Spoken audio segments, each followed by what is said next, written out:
That's what we should call it. Star Wars. We're talking the Antilles Extraction. Now, this episode I really, really enjoyed. I mean, finally, I was saying Sabine needs to get more involved in these seasons. I mean, there is a couple episodes here and there where it's just her or Hera and her. But man, this episode really was just kind of about her. And it was about Ezra really having to trust his crew. He has to trust in his crew, and he says he does, but does he really? And this kind of reminded me a little bit of Anakin in this episode. So what this episode was really about was a lot of the TIE fighter, the Empire's taking out all these supply runs from the Resistance, or the rebellion. That is, I said Resistance, the rebellion. So what happened is Sabine infiltrates one of them. She's a Mandalorian, but she's been here and there. She's been part of that crew, and so she infiltrates the Empire and passes off as a TIE fighter. She passes off a TIE fighter.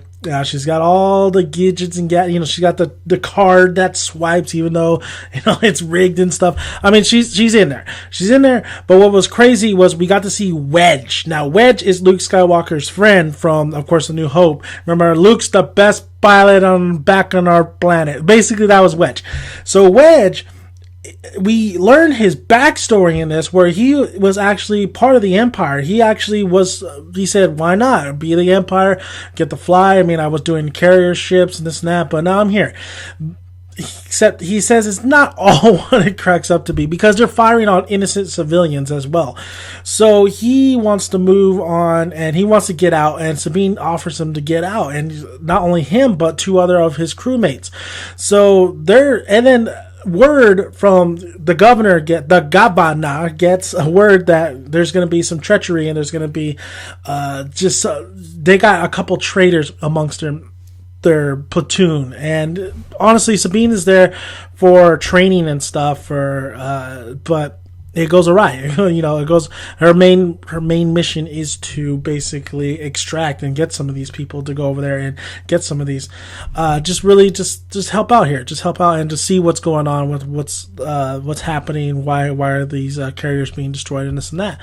So it was a solid, great episode. I mean, just seeing Wedge's backstory and all that stuff. I really love the look, and I love the tone that this episode gave. I love when we go to the Empire side, because the Empire side, the look is just so much vastly different than maybe being inside the Ghost ship. I mean, the cinematography when you're inside an Empire ship or Star Destroyer, absolutely just great, fantastic, beautiful. And then I like the training sequences, and I like the one veteran TIE fighter pilot who had all his stripes, all his glory. He wasn't able to get to the Ghost or to Ezra in the ship.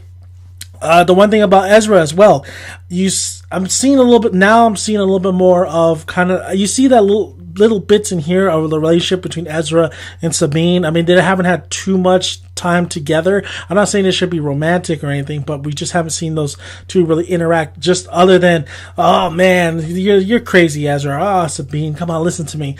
But I really do like the fact that they do have a trust in each other, and Sabine was hoping that Ezra would come, and there was Ezra, and Ezra he did not want to leave. Kanan says, if we stay and we're being fired on, we're sitting ducks here. We need to leave, and then we'll come back for Sabine. So I thought Sabine looks awesome, man. She had the black hair going. She looked like one of those fighters. Well, she kind of did, because you kind of could tell, Sabine was like kind of. How do you not recognize her, even though she changed her hair color? The one guy who and him and Zeb, remember when they were in that one episode and they kind of bonded together? He said he let Sabine go. He helped Sabine get away, and he said, "Hey, tell Zeb I don't owe you shit." Basically, that's what he said. But great episode, fantastic. I thought it was a fantastic little backstory of Wedge. I did not see that coming. I thought that was really cool. I just overall thought this was a great, solid episode for Sabine. I think Sabine really deserves this type of episode, and it was really great to see her kind of be a little bit of a TIE fighter and stuff. And it's kind of crazy, like seeing her in that suit and everything. I'm like, that'd be a cool figurine to have, because it was really cool to see just Sabine. We all love and know, she's part of the ghost ship, and there was some great dialogue as well between her and Wedge, and just the Empire and stuff, and it was a good episode. I really did enjoy it. I hope you guys enjoyed it as well. So thank you guys for listening. If you haven't already, hit that subscribe button. We'll really appreciate it. Like the video if you like it. Comment below. Love to hear your guys' thoughts on this episode of Star Wars Rebels. Thought it was a fantastic episode, and I thought, hey, season 3 is off to a roll. It was a great episode 2 to see Sabine versus the governor in the hand-to-hand combat. I thought that was a little wonky and a little weird because it is CGI and stuff, but I thought it was a good overall fight as well, but can't wait till Thrawn gets involved. And I like the governor. I thought the governor is she's pretty cool. She's a badass. I like her eyes are just they made her eyes just so kind of evil, even though they're so bright. So I'm just I like her. I like her a lot. So I like her a lot.